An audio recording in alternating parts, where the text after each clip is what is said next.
माता पार्वती बहुत गुस्से में थी और भगवान शिव के आने की प्रतीक्षा कर रही थी। शाम को भगवान शिव लौटे तो उन्होंने माता पार्वती को गुस्से में देखा। क्या बात है देवी पार्वती, आप बहुत क्रोधित दिखाई दे रही हैं।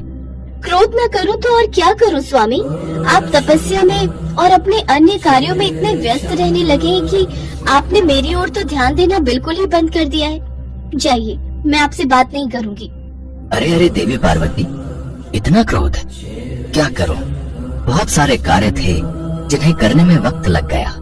पर स्वामी, आपने मुझसे विवाह किया है, आपको मुझे भी तो वक्त देना चाहिए, पर आप बिल्कुल भी समय नहीं देते हैं। आपको पता है ना, मैंने प्रातःकाल आपको क्या कहा था कि आप मुझे भ्रमण के लिए लेकर जाएंगे, पर आपने वो वादा पूरा नहीं किया। आज नहीं, पिछले कई दिनों से मैं आपको ये बात कह रही हूँ कि मुझे भ्रमण पर जाना है। अच्छा ठीक है, कल तो मुझे बहुत जरूरी कार्य खत्म करने, उसके पश्चात चलते हैं। अच्छा कुछ बनाया है? बहुत जोरों की भूख लग रही है।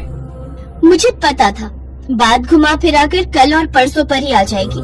मैं तो बस चूल्हा चौका ही निपटाती रह जाऊंगी, आप मुझे कहीं घुमाने नहीं ले जाओगे, ये बात मैं अच्छे से जानती हूँ। अब मैं कुछ नहीं बना रही खाने पीने का, मैं मायके जा रही हूँ। अपने आप बनाओ और खाओ। जब आप मेरी परवाह नहीं करती तो मैं क्यों आपकी परवाह करूँ? गणेश और कार्तिकेय का भी भोजन बना देना, आखिर पता तो चले आपको मेरी कितनी कमी महसूस होती है। क्या तुम मायके जा रही हो? अरे पार्वती, ऐसा मत करो, तुम जानती हो तुम्हारे बिना मैं अधूरा हूँ। मैं ये सब चूल्हा चौका, घर गृहस्थी कैसे संभालूंगा? ये सब मेरे बस की बात नहीं है। अरे पार्वती सुनो तो, अच्छा हम चलेंगे घूमने, अब ऐसे रूठ कर मत जाओ। नहीं, मैं जा रही हूँ, अब मैं कुछ दिनों बाद ही लौटूंगी। माता पार्वती पूरी तरह से रूठ चुकी थी। भगवान शिव जानते थे अब वो कुछ दिनों के बाद ही जब खुद उदास होंगी तो लौट आएंगी, पर कब ये नहीं पता था। माता पार्वती मायके चली जाती है और घर की और बच्चों की सारी जिम्मेदारी अब शिव जी पर आ जाती है। भूख लगी है, भूख। पिताश्री जल्दी जल्दी भोजन लाइए, भूख से मेरे पेट में दर्द हो रहा है। मुझे भी बहुत जोरों की भूख लगी है पिताश्री, जल्दी से भोजन लाइए। हाँ हाँ ला रहा हूँ। नंदी जरा मेरी मदद करो, मैंने रोटियां तो बना ली हैं, तुम बस मेरे साथ बच्चों को देने में मदद करो। ठीक है प्रभु। पिताश्री ये आलू की सब्जी है या पानी की सब्जी? इसमें आलू तो कहीं दिखाई ही नहीं दे रहे, केवल पानी ही पानी दिखाई दे रहा है। नहीं नहीं, आलू की सब्जी है, देखो खाकर, बहुत स्वादिष्ट बनी है। पिताश्री रोटियां तो जली हुई हैं, एक भी रोटी ऐसी नहीं जो हम खा सके, आपने सारी रोटियां जला दी। कार्तिकेय भैया, लगता है माताश्री की अनुपस्थिति में हमें तब तक ऐसा ही भोजन मिलेगा जब तक कि वो लौट नहीं आती। प्रभु सब्जी में नमक ज्यादा हो गया है। नंदी जो बना है चुपचाप खा लो, मैं वैसे ही बहुत परेशान हूँ। ये सब काम सचमुच पार्वती इतनी आसानी से कैसे संभाल लेती है, मुझे अभी तक समझ नहीं आ रहा। मेरे लिए तो ये घर के काम करना असंभव है, ये गृहिणी ही कर सकती है। पार्वती की कमी बहुत महसूस हो रही है। कुछ देर बाद गणेश जी और कार्तिकेय खेलने के लिए चले जाते हैं। इधर शिव जी बहुत परेशान थे, उन्हें माता पार्वती की बहुत याद आ रही थी, इसलिए उनका कहीं भी मन नहीं लग रहा था। दैत्यों को जब ये बात पता चली कि शिव जी कैलाश पर्वत पर बिल्कुल अकेले हैं, तो फिर वो कैलाश पर आक्रमण करने के बारे में सोचने लगे। इस समय महादेव की शक्तियाँ क्षीण हैं, क्योंकि खबर मिली है कि पार्वती उनसे रूठकर मायके चली गई है। फिर तो हमारे पास अच्छा मौका है, शिव जी को बंदी बनाकर हम कैलाश के साथ साथ पूरी सृष्टि को जीत सकते हैं। हाँ चलो फिर हम कैलाश पर आक्रमण बोल देते हैं। इस समय वैसे भी पार्वती शिव से नाराज है, तो शिव की शक्तियाँ तो वैसे ही कमजोर हो गई होंगी। दैत्य भगवान शिव से युद्ध के लिए तैयार हो गए। उधर शिव जी बहुत परेशान थे। देवी पार्वती, तुम रूठ कर मायके चली गई हो। तुम्हारे बिना कैलाश बिल्कुल सूना हो गया है। तुम्हारे बिना सब कुछ अधूरा है। मैं भी तुम्हारे बिना बहुत अधूरा हूँ। लौट आओ पार्वती। गणेश और कार्तिकेय भी तुम्हें बहुत याद कर रहे हैं और मुझे भी तुम्हारी बहुत याद आ रही है। गणेश और कार्तिकेय हनुमान के घर से खेल कर आएंगे तो उन्हें भूख लगेगी। उनके लिए कुछ खाने का बना लेता हूँ। शिव जी बच्चों के लिए भोजन बनाने लगे। दैत्य सब कुछ देख रहे थे। माँ का अच्छा है, चलो कैलाश पर आक्रमण कर दो और शिव को बंदी बना लो। आक्रमण! तभी माता पार्वती आ जाती है। स्वामी कहाँ हो?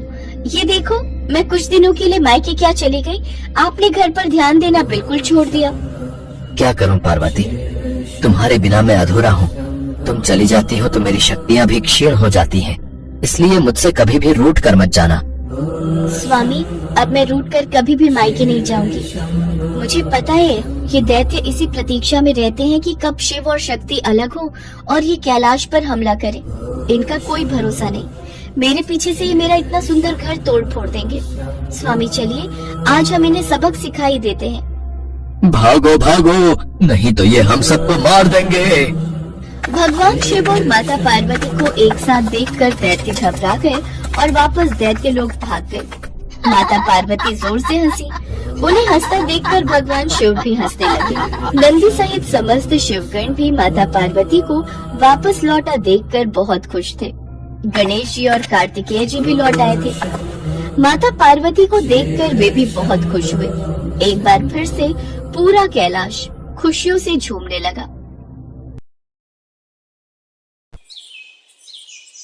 पुराणों में प्रचलित कथा के अनुसार एक बार भगवान शिव और देवी पार्वती घूमते हुए काशी चले गए। वहाँ भगवान शिव अपना मुंह पूर्व दिशा की ओर करके बैठे थे। तभी पीछे से देवी पार्वती वहाँ आती हैं और अपने हाथों से भगवान शिव के नेत्रों को बंद कर देती हैं। उनके ऐसा करने से समस्त जगत में अंधकार छा जाता है। जगत को बचाने के लिए भगवान शिव अपनी तीसरी आंख खोल देते हैं। उनकी तीसरी आंख खुलने पर जगत में फिर से रोशनी हो जाती है। भगवान शिव की तीसरी आंख जगत को तो अंधकार से बचा लेती है, परंतु उस तीसरी आंख की रोशनी से जो ताप उत्पन्न हुआ, उससे निकली पसीने की बूंदों से एक अंधे बालक का जन्म हुआ। उस बालक का मुख बहुत बड़ा और भयानक था। बालक को देखकर देवी पार्वती घबरा गई। प्रभु, ये बालक कौन है? ये कहाँ से उत्पन्न हुआ? देवी पार्वती, ये हमारा ही पुत्र है। ये बालक पसीने की बूंदों से उत्पन्न हुआ है। आपने अकस्मात ही मेरे नेत्रों को बंद कर दिया, इसलिए सृष्टि की रक्षा के लिए मैंने अपने तीसरे नेत्र को खोल दिया, जिस कारण रोशनी के ताप से पसीने की बूंदें धरती पर गिर गईं और इस बालक का जन्म हुआ। अंधकार में पैदा होने के कारण ये बालक अंधक नाम से जाना जाएगा। कुछ समय बाद हिरण्याक्ष नाम के असुर ने पुत्र पाने के लिए भगवान शिव की घोर तपस्या की। शिव जी उसकी तपस्या से प्रसन्न होकर उसके समक्ष प्रकट हुए और उससे वरदान मांगने के लिए कहा।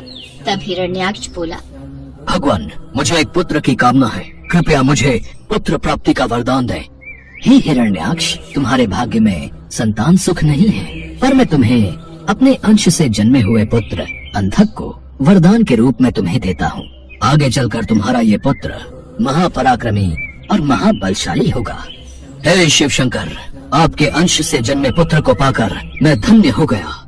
ये कहकर भगवान शिव ने अंधक को हिरण्याक्ष के हाथों में दे दिया। हिरण्याक्ष अंधक को लेकर खुशी खुशी अपने राज्य लौट गया। तभी देवासुर संग्राम छिड़ गया और भगवान विष्णु द्वारा हिरण्याक्ष मारा गया। हिरण्याक्ष का बड़ा भाई हिरण्यकशिपु छिपकर भाग निकला। हिरण्याक्ष के मरने के बाद राजमहल में अंधक की उपेक्षा होने लगी। उसके अन्य चचेरे भाई और संगी साथी उसे चिढ़ाने लगे। इससे अंधक दुखी रहने लगा। एक दिन उनके व्यवहार से तंग आकर वो तपस्या करने निकल पड़ा और एक निर्जन वन में पहुंचकर ब्रह्मा जी की साधना में लीन हो गया। तप करते हुए उसे कई वर्ष बीत गए। उसके तप से प्रसन्न होकर ब्रह्मा जी प्रकट हुए और उससे वर मांगने को कहा। हे पुत्र, मैं तुम्हारी तपस्या से प्रसन्न हूँ। मांगो, तुम्हें क्या वरदान चाहिए? हे ब्रह्मदेव, मुझे ऐसा वर दीजिए कि मेरा अपमान करने वाले मेरे सभी भाई मेरी दास्ता करें, मेरे दिव्य नेत्र हो जाएं और मेरी किसी के द्वारा मृत्यु न हो।